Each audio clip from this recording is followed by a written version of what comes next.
Assalamualaikum warahmatullahi wabarakatuh. Nastaftihul jasa mithla manahu ahluna wa aslafuna wa rijaluna wa aba'una salihun. Allah yadkhilnu niyatana fi niyatihim wa amalana fi a'malihim wa akhlaqana fi akhlaqihim wa ulumana fi ulumihim wa maqasidana fi maqasidihim ala hadhihi niyah wa kulli niyatin salihah jami'ah syamilah min khairatid dunya wal akhirah وعلى ما نوى به سلفنا الصالحون في هذه المناسبة وإلى حضرة النبي محمد صلى الله عليه وسلم سر الفاتحة.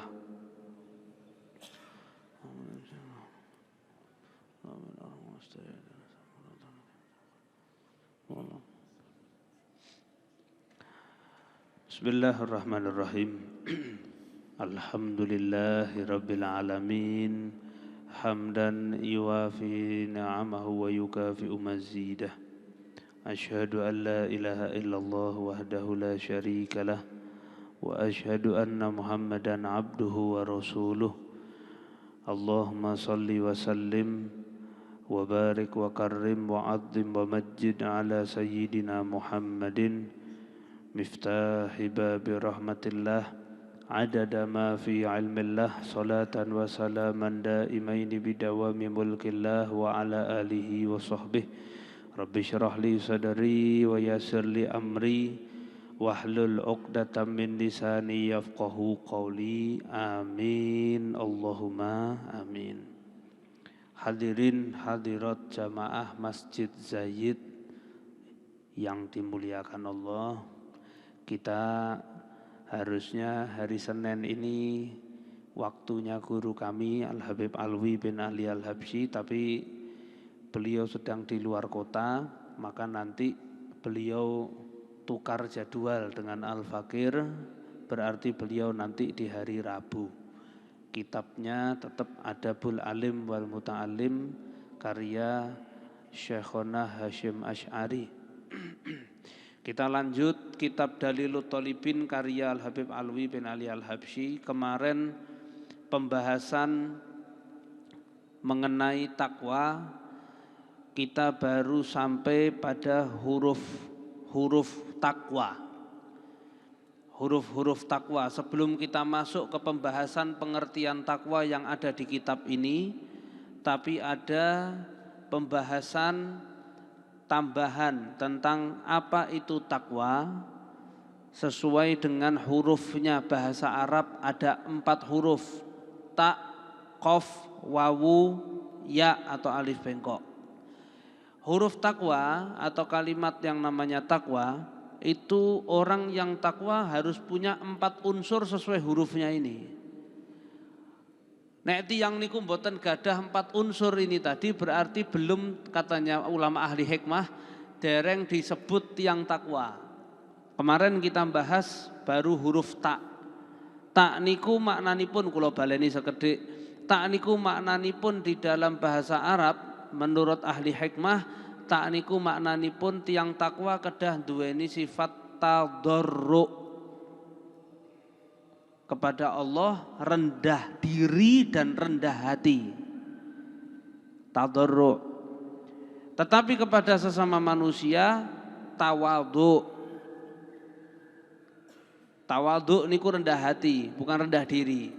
Ampun keliru. Kadang-kadang saya merendahkan diri saya, merendahkan hati kalau sesama manusia. Kalau sama Allah, tadi kita sholat isya atau sholat sunnah yang lainnya, kita sujud nempelkan kening kita sejajar dengan kaki, itu merendahkan diri di hadapan Allah. Atau panjenengan mengangkat tangan sambil berdoa, ya Allah kami yang hina, kami yang penuh dengan maksiat, kami yang miskin, mengharap kepada kekayaanmu dan sebagainya, itu namanya tadarru. Tapi yang disebut dengan tawadhu itu adalah rendah hatinya, rendah hati.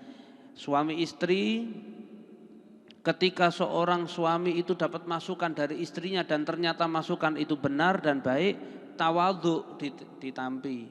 Ampun kok gengsi, ya. Atau ada anak yang lebih kecil dari dirinya bisa memberikan dia pencerahan, ya tidak ada masalah.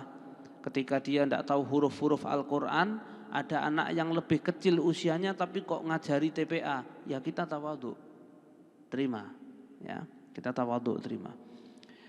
Ingkang angka kalih wonten huruf di dalam takwa niku qaf.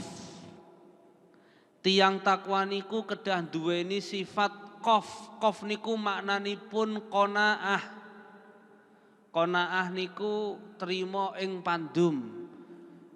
Dados nek wonten tiang sing berontak babakan urusan donya berarti dereng termasuk tiang takwa. Tapi pengertian sanesipun, arti lain dari yang namanya tawadhu, qanaah adalah tenangnya panjenengan, tenangnya hati Anda terhadap apa yang Anda terima tanpa pusing dengan apa yang ada pada tangan orang lain. Qanaah, tenangnya hatimu terhadap apa yang ada pada dirimu tanpa Anda pusing dengan apa yang ada di tangan orang lain. Ini teorinya gampang, tapi prakteknya nyun sewu, mboten gampil niki. Prakteknya tidak mudah, tapi butuh latihan. Jadi qanaah itu bukan trimo ing pandum. Dah, saya hari ini adanya masakan ini, ya bersyukur itu namanya. Tapi yang disebut qanaah, jenengan nggak pusing dengan apa yang dimakan sama orang lain. Jenengan boten mumet. Kene awet mulai SMA tahun 2000 misal atau tahun 1900 sekian tumpakane ontel nganti 2023 nganti saiki ya jek pit ontel, koncone wis numpak Ferrari, kene rasah mumet. Kinten-kinten saged mboten ngaten niku. Berjuangnya padha lho, bareng lho. Berjuangnya bareng. Ya ini angel, memang angel, memang sulit, tapi butuh latihan. Sehingga ada penelitian yang ternyata tempe itu lebih cepat meningkatkan tensi dan kolesterol ketimbang sate kambing. Niku nyata. Dan itu dilakukan percobaan itu ketika ada di satu tahanan di penjara, lembaga masyarakatan. Niku dicoba dengan 2 orang tahanan, 2 napi. Yang pada saat itu para dokter datang dan untuk ngetes penelitian bahwa pernyataan tempe atau kedelai itu lebih meningkatkan tensi dan kolesterol ketimbang kambing, dan itu nyata. Jadi napi A sama napi B itu dihadapkan. Selama seminggu penelitian itu akan keluar hasil yang memang menakjubkan. Napi A setiap hari dimasakkan oseng-oseng tempe, sambil godok tempe, tempe goreng, tempe ngono. Napi B selama seminggu tongseng, wah buntel, ngoten niku. Apa neh nasi mandi, wah komplit. Subhanallah, ternyata selama seminggu mereka waktu makan yang sama, on time adep-adepan, ternyata sing moreng-moreng iku sing mangan tempe terus. Oh ternyata ini. Tempe ternyata lebih meningkatkan kolesterol dan darah tinggi, tensi tinggi. Karena delok ngarepe mangan sate ra trimo, ngono gitu ngono. Nyata ternyata. Ini adalah bukan masalah kesehatannya, tapi atine. Mila wong biyen nek disuwuni nasihat, resepe dawa umur, resepe sehat afiat niku napa? Mesti jawabane atine sing tenang. Aja kemeron mbek apa sing ana ning tangane wong liya. Itu resepnya orang dulu dan iku nyata kok, saestu. Apapun yang kita punya, apa ae sing awake dhewe duwe. Kita enggak usah pusing dengan apa yang ada di tangan orang lain. Pasti hidup bahagia, ora mungkin ora kok. Imam Hasan Al-Basri nalika ditangleti panjenengan iku di masa sulit, masa geger, wong liya kabeh urusane wah Masya Allah ruwet kabeh, geger kabeh, bentrok, jenengan kok tetap stabil bahagia. Ki resepe apa? Imam Hasan Al-Basri ngasih 4 resep. Iki sing kula bocorke mung setunggal sik riyen. Maksudnya nek papat-papat bongkar iki rampunge jam 11:30 mungkin. Imam Hasan Al-Basri memberikan resep yang pertama, alimtu anna rizki la ya'khudhu ghairi fatma anna qalbi. Aku ngerti nek rezekiku ra mungkin disaut karo wong liya, mila atiku tenang. Saya tahu kalau rezeki saya nggak mungkin diambil sama orang lain, maka hati saya tenang. Cubi iki tok ae, nek dipraktekke, bahagia. Tapi nyon sewu niku teori. Tinggal prakteknya kan apa yang ada di tangan kita saat ini, yang di dalam hati kita, kita mengaplikasikannya bagaimana dalam kehidupan kita. Cobi. Iki sing disuguhi aku tok. Saya tenang.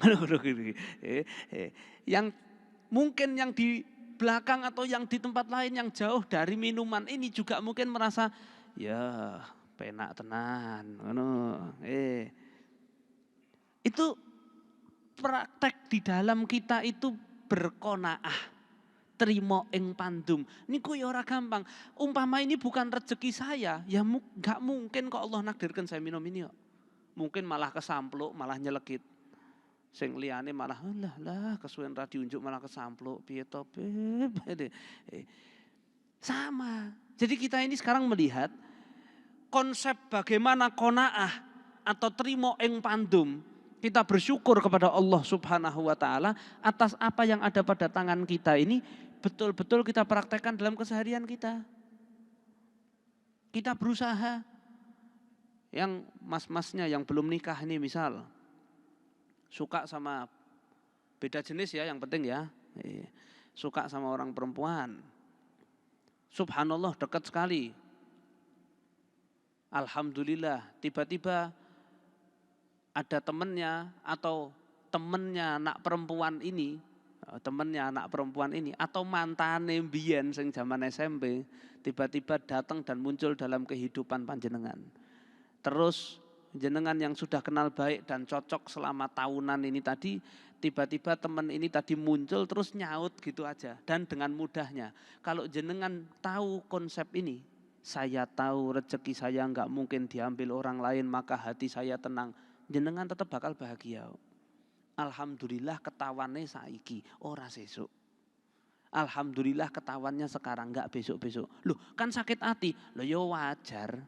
Sakit hati itu wajar. Tapi kalau sakit hati yang terus sampai ada rencana, saya habis dari sholat isya Masjid Zayed, saya mau naik keril di barat Syekh Zayed dan saya akan bunuh diri. Itu mungkin husnul khotimah. Itu berarti enggak beres. Tapi kalau Anda hatinya tenang, bahagia, ya sudah toh. Kan bukan cuma dia satu-satunya. Oh no, mati satu tumbuh 1000. Tenang, tenang. Jadi qanaah terima ing pandum. Ada juga yang sudah nikah tapi kepengen delok bojone wong liya. Malah iki sampai timbul kata-kata bojomu semangatku. Wah, iki kurang ajar niki. Mboten bener niku, Tidak boleh itu. Jadi harus qanaah terima ing pandum dengan, karena berarti ada syaratnya. Terima ing pandum dengan bahagianya hati kita atas apa yang ada pada tangan kita tanpa pusing dengan apa yang ada pada tangan orang lain. Ya, enggak boleh. Kita ini kalau dulu orang-orang tua kita itu menasehati kita sawang sinawang itu kalau kita keluar rumah. Kalau sekarang enggak usah, nyun sewu mboten sah. Di dalam rumah itu jenengan sudah bisa sawang sinawang dengan apa? Delok status koncone. Majang status WA itu loh, liburan kemana, terus kita kepengen. Atau makan apa, terus kita kepengen. Sekali lagi, kalau cuman kepengen begitu, sifatnya wajar. Tapi kalau ngoyak dan tidak terima, harus maksa, harus. Angan, bahaya ini. Nanti semua keinginan apa yang dimiliki semua orang lain kita harus kepengen punya, enggak boleh. Kita itu harusnya iri sama orang yang bisa baca Al-Quran tiap hari. Kita iri. Kita ini harusnya iri sama orang yang subhanallah setiap hari bisa bangun tahajud. Kita iri. Kita harusnya iri sama orang yang 5 waktu sholatnya di masjid. Iri, harusnya irinya ke situ. Itu namanya ghibthah atau ghibthah. Orang bilang ghibthah. Iri kepada kebaikan yang dimiliki sama orang lain. tanpa ingin menghilangkan kebaikan dia loh. Tidak boleh. Ini orang Masya Allah, saben dinten orang ini bisa sholat tahajud, saya kok kepingin, wis apik. Tapi saya nggak kepingin dia yang sholat tahajud terus, pun kulo ajak madang teng griya kulo tak kei sianida. Kersane mati sisan. Padha wae ndak boleh. Itu namanya hasad, dengki. Yang ketiga, ada huruf wawu di dalam kalimat takwa, ada huruf wawu. Wawu niku di dalam bahasa Arab warok, atau bahasa kiai-kiai kita dulu wiroi. Hati-hati. Orang kalau takwa itu harus punya sifat warok. Warok itu jenengan gak akan makan, minum, atau mungkin mendapatkan hasil terkecuali Anda tahu itu hasilnya halalan thayyiban. Warok itu hati-hati. Misal kita duduk di satu acara jagongan kondangan. Kita datang kondangan. Subhanallah, kita disuguhi keluar ini sop, nasi, es krim. Anak kita nangis, lihat es krimnya orang sebelah itu enggak dimakan. Orangnya sudah pergi, terus kita ngambil, enggak boleh. Warok ini. Enggak disebut takwa terkecuali dia warok. Harus hati-hati. Kira-kira dia ngambil hasil dari kerjaan dia ini halal enggak? Kalau halal, thayyib enggak? Dia harus hati-hati. Jangan sampai masuk ke perutnya anaknya, istrinya, kemudian dari hasil-hasil yang syubhat. Pulang, nanti ke parkiran, lihat uang 500 rupiah. Apa kira-kira sak Zaid kepruk-keprukan goro-goro 500 rupiah? Orang mungkin, tapi nek 1.000.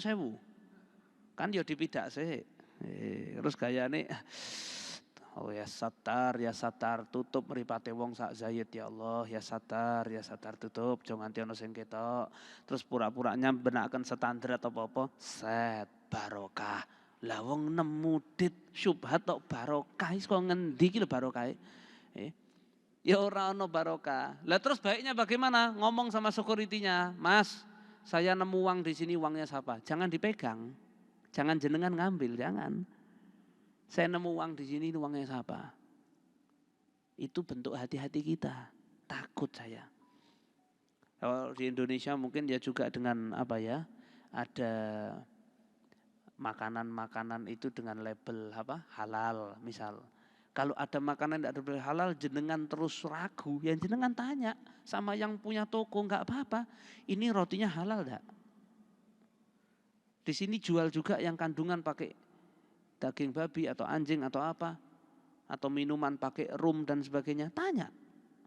Oh Anda beli kok, pembeli ada raja, kok pakai wuh. Nah yang masuk ke perut kita ini kan bahaya. Kita harus tanya dulu, alon-alon. Asal kita tanyanya sopan, tidak jadi masalah kan. Warok, jadi hati-hati. Sifat kehati-hatian inilah yang harus dijaga. Yang keempat, tak tadarru atau tawadhu, kemudian qaf qanaah, wawu itu warok, ya itu di dalam ahli hikmah mengatakan huruf ya di dalam takwa yang terakhir itu adalah ya, yaitu yakin. Yakin ala dinil Islam, yakin ala akidah ahlus sunnah wal jamaah. Jenengan memohon kepada Allah Ta'ala, yakin Allah Ta'ala mendengarkan semua permohonan panjenengan, yakin. Orang takwa itu harus yakin. Wa'bud rabbaka hatta ya'tiyakal, yakin. Sembahlah Tuhanmu sampai datang keyakinan. Maknanya adalah al-maut, kematian. Ya, yakin, dijaga ini tadi. Nah, ini yang paling betul jalannya orang takwa. Gak urusan warna kulit. Orang kalau sudah punya ini, gak urusan warna kulit, gak urusan ras, gak urusan bapaknya, mbahnya, gak urusan. Yang penting takwa.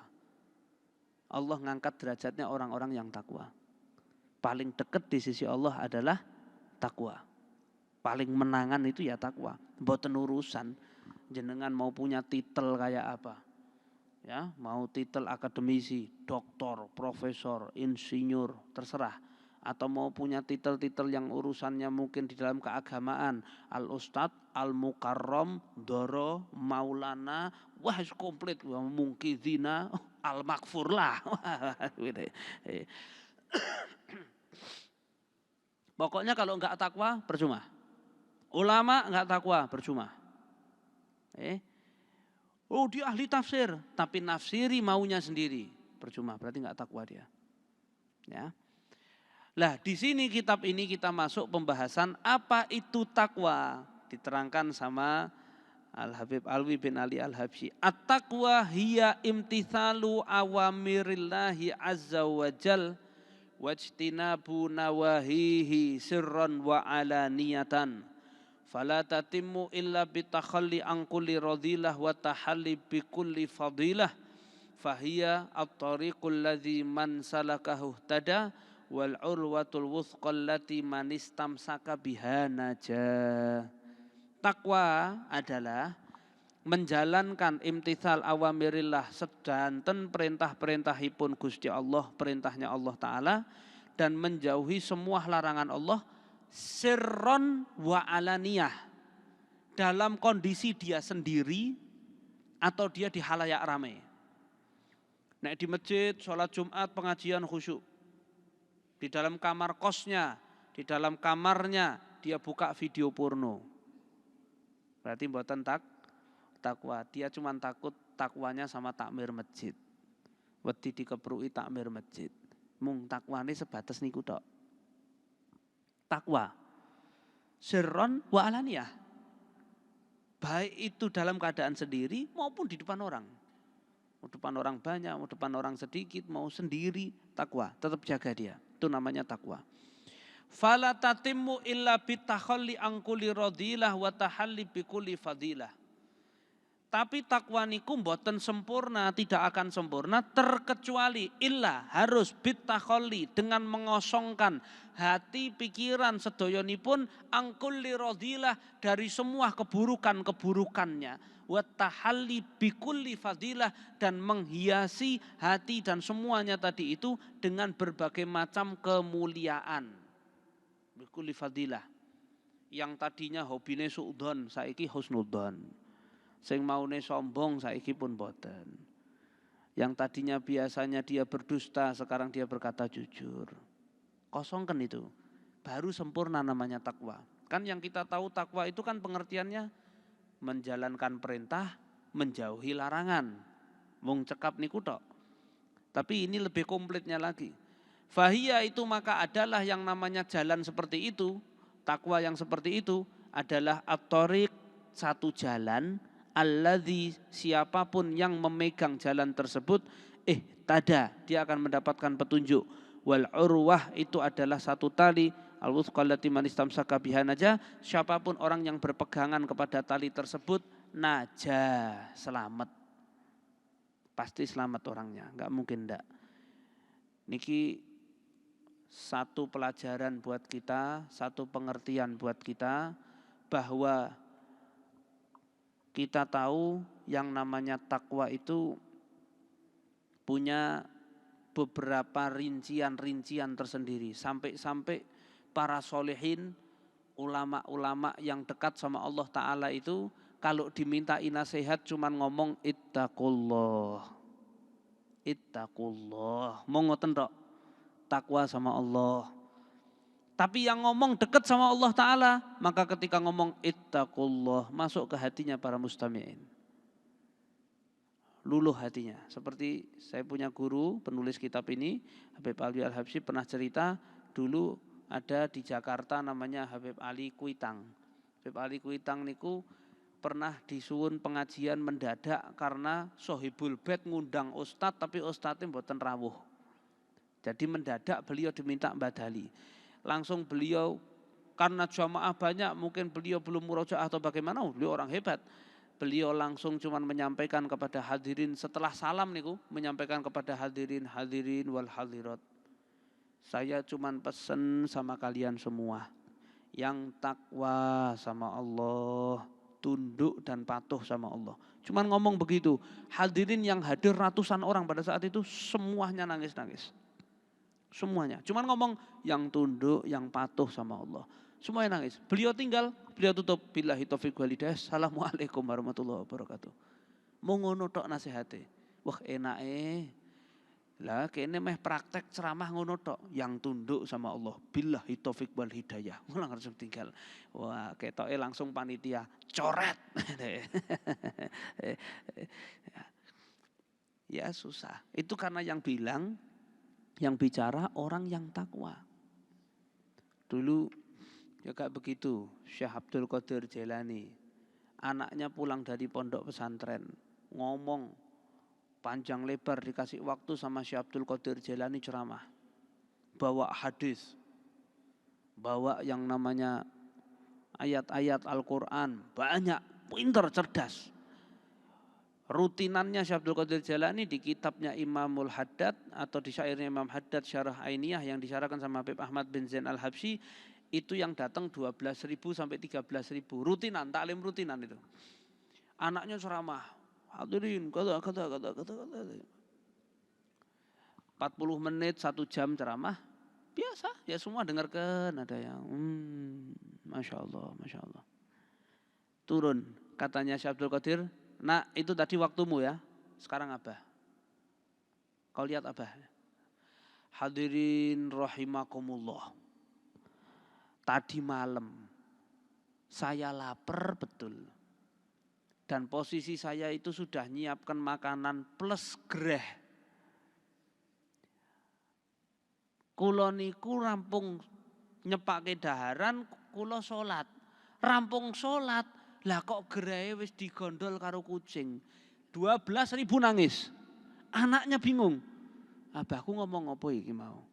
Kok iso nangis kabeh? Abah saya ini ngomong apa kok semuanya bisa nangis? Sampai ya Abah, syukur lagi ya Abah. Kok ngomong apa? Yang kau omongkan ini apa wah Abah? Kok semuanya bisa nangis begitu? Katanya Syekh Abdul Qadir Jailani, ya tanya sama hadirin satu-satu. 12.000 kakean bah. Ambil sampling. Beberapa orang saja. Tanya. Ditanyai. Subhanallah. Orang yang nangis-nangis guguk-guguk mesek-mesek niku mau. Kamu tadi dengarkan Abah itu ngomong apa kok kamu bisa nangis? Wong Abah cuma ngomong lapar, nyiapke gereh digondol kucing. Lah kok kowe sing nangis? Wong sing kelangan gereh bapakku kok kowe sing guguk? Dia mengatakan saya mengartikan bahwa itu adalah keimanan yang sudah dijaga dan disiapkan, tetapi pada akhirnya dia mati su'il khatimah. Subhanallah. Yang lainnya mengartikannya lain lagi, yang lainnya mengartikan lain. Subhanallah, kok bisa begitu ya Abah? Ma kharajal qalb sadafal qalb. Yang keluar dari hati akan masuk ke dalam hati. Oh, ini praktek dari Syekh Abdul Qadir Jailani. Begini luar biasa. Ya. Yang keluar dari hati akan masuk ke dalam hati. Susah ini. Ya, susah. Ya, kita mau praktek yaitu teori. Dan itu kisah Syekh Abdul Qadir Jailani ketika kita subhanallah, kita mau mempraktekkan berat. Enggak gampang. Karena ya itu tadi. Karena segala sesuatu kalau kita barengi dengan yang namanya keikhlasan itu pasti kita menang. Tidak mungkin tidak. Cuman yang namanya keikhlasan itu ketika orang disebut yang namanya takwa, dia punya derajat yang tinggi di sisi Allah karena Allah yang dicari. Sehingga ketika dicaci dia nggak kurang, nggak drop. Dipuji juga nggak tambah. Nah, ini kan beda. Nek dilem malah diketokke. Kita kalau dipuji malah dikelihatkan. Kalau dicaci sudah wis mulai drop ya Allah. Ternyata saya begini-begini. Loh, Imam Ghazali, sekelas Imam Ghazali, niku sampai di satu puncak kedudukan tertentu. Beliau itu kadang ngejak salaman orang, wis ora digagas. Niku kelas Imam Ghazali. Ada orang-orang yang memang sama Allah Ta'ala ditarik supaya kau nggak sibuk dengan manusia yang lainnya. Sibuk sama aku saja. Orang yang lain cuek, fitnah, nggak apa-apa. Hasad, dengki, nggak apa-apa. Itu karena Allah punya satu tujuan supaya kau memohon hanya sama saya. Minta cuma sama saya. Kepengen apa-apa sama saya. Gak usah sama yang lain. Imam Haddad ngomong di dalam kitabnya. Kalau engkau itu punya banyak teman dan orang-orang itu cocok kenalan sama kamu. Bersyukur sama Allah karena Allah nutup aibmu. Tapi kalau kamu sudah baik, tiba-tiba dimusuh, dibenci, kamu jangan takut. Gak apa-apa. Karena Allah menginginkan kau sibuk sama zatnya yang suci. Bukan sama manusia pada umumnya, orang-orang yang lain. Enggak, kau juga bersyukur. Sehingga kalau kita punya pikiran kayak gini kan enteng. Wah, alhamdulillah kono kok cocok be aku. Alhamdulillah ya Allah, elekku ditutup. Cobi nek elekku dibongkar. Remuk. Enggak ada yang mau duduk sama kita. Tapi kok ada orang yang kita nggak punya urusan sama dia, kita nggak tahu dia, tiba-tiba dia musuhi kita. Oh, rapopo. Alhamdulillah, orang ngebak-ngebaki memori konco, terhapus. Wes, ngono wae. Orang ngebak-ngebaki kontak WA. Wes, alhamdulillah, blokir. Ngono wae. Ya, kita nggak usah susah-susah. Jadi menenangkan diri kita dan menghibur diri kita. Lah, wa asbabuha katsiratun. Termasuk yang menjadikan orang takwa itu ada banyak. Ada 3. Tapi ini akan kita bahas nanti di hari Rabu yang akan datang. Bukan Rabu ini. Rabu ini nanti Habib Alwi kitab Adabul Alim wal Muta'alim. Nah, Rabu yang akan datang akan kita bahas. Yang menjadikan orang takwa itu 3 poin utamanya. Pertama, orang itu harus memperhatikan bahwa dirinya adalah manusia hina. Yang kedua, orang mengingat semua kenikmatan Allah Ta'ala. Yang ketiga, orang itu harus mengingat yang namanya mati. Ini seperti apa? Nanti akan kita bahas di waktu yang lain. Karena pengajian kita sudah 3 jam di sini. Mudah-mudahan Allah panjangkan umur kita, kasih sehat walafiat, zahiran wa batinan. Semua yang hadir di tempat ini Allah bahagiakan hidupnya fid dunya wal akhirah. Allah dekatkan dengan kebaikan, Allah jauhkan dengan keburukan. Allahumma arinal haqqa haqqa warzuqna tiba'ah wa arinal batila batila warzuqna ijtinabah ya arhamar rahimin. Allah Ta'ala mudah-mudahan jadikan putra-putri kita solihin, solihat, abidin, abidat, hafidin, hafidat.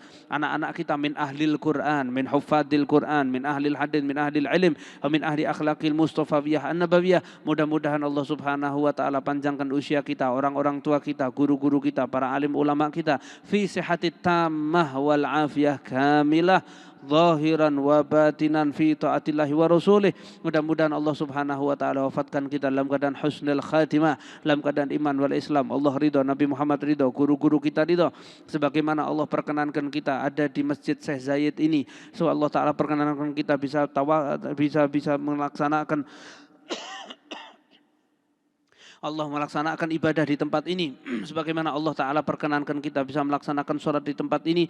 Mudah-mudahan Allah juga perkenankan kita bisa iktikaf di Masjidil Haram wa Masjid Nabawi.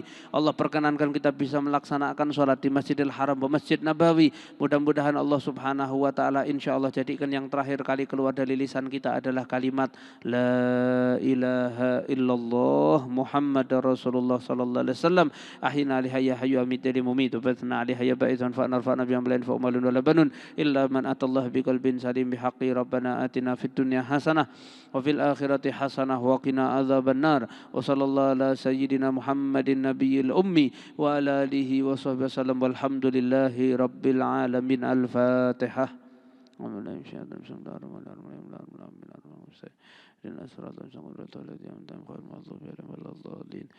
Amin ya rabbal alamin. Sedaya lepat kelintak-kelintunipun nyoking pangapunten, kathah kekirangan, kathah kelepatan, banyak kekurangan saya bicara di tempat ini. Wallahul muwaffiq ila aqwamit thoriq. Assalamualaikum warahmatullahi wabarakatuh.